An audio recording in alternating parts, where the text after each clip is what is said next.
তা নিয়ে যথেষ্ট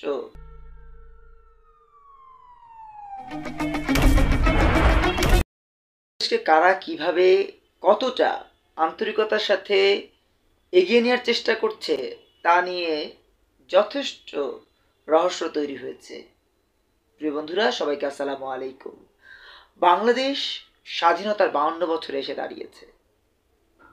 26শে মার্চ আমরা সত্যিকার অর্থেই 52তে পা দিতে যাচ্ছি।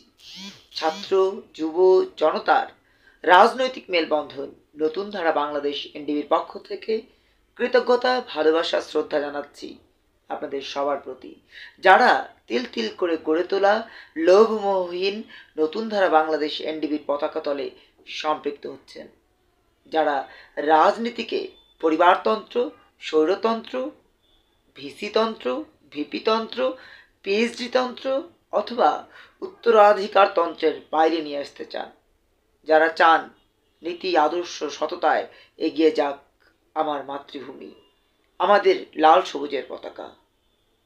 তাদের জন্য নতুন ধারা বাংলাদেশ এনডিবি অবিরাম মানবিক মূল্যবোধের রাজনৈতিক কর্মসূচিতে অংশ নেওয়ার অনুরোধ জানাচ্ছে।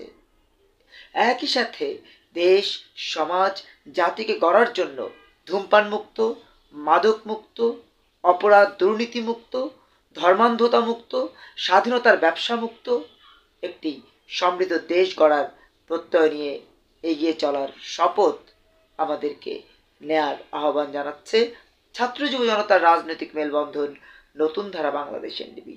আমরা বরাবরই বলেছি একদম স্পষ্ট করে যে বাংলাদেশের রাজনীতিতে যারা যখন ক্ষমতা এসছেন তারা তখনই বাংলাদেশের মানুষের টুটি চেপে ধরার চেষ্টা করেছেন।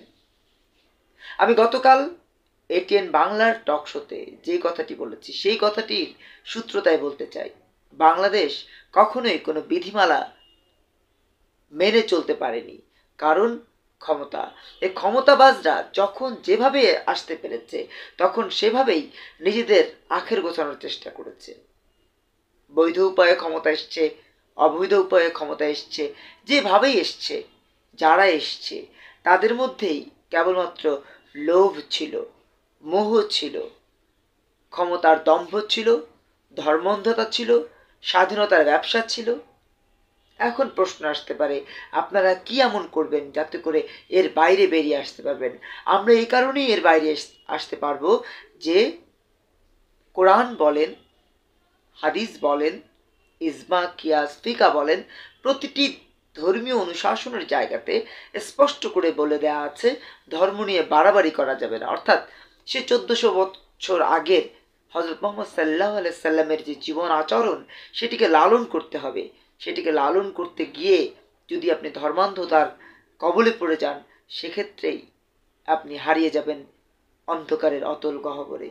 যেভাবে হারিয়ে গেছে আহমদ আল কাদিয়ানি, যেভাবে হারিয়ে গেছে আমাদের সাইদুর রহমান সায়দাবাদী, এরকম অসংখ্য মানুষ যারা ধর্মকে বিক্রি করে, স্বাধীনতাকে পুঁজি করে দুর্নীতি করেছে, তারাই হারিয়ে গেছে।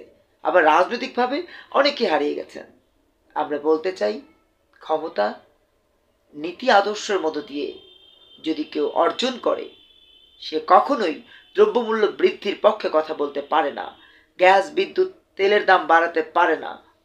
অতএব অন্যায়, অপরাধ, দুর্নীতিকে প্রতিহত করার জন্য নতুন ধারার রাজনীতি, নতুন ধারার অঙ্গীকার, দুর্নীতি থাকবে না আর।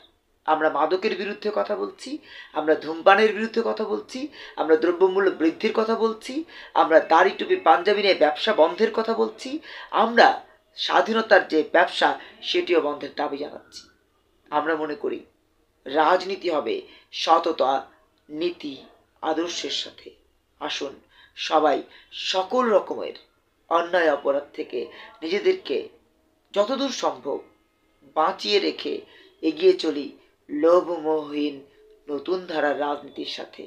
দেশ গড়ি, দেশের সমাজ ব্যবস্থাকে সত্যিকার অর্থেই মানুষের মূল্যবোধের জায়গা থেকে নির্মাণ করি। বিজয় বাংলাদেশ, বিজয় নতুন ধারা, নতুন ধারার অঙ্গীকার, দুর্নীতি থাকবে না।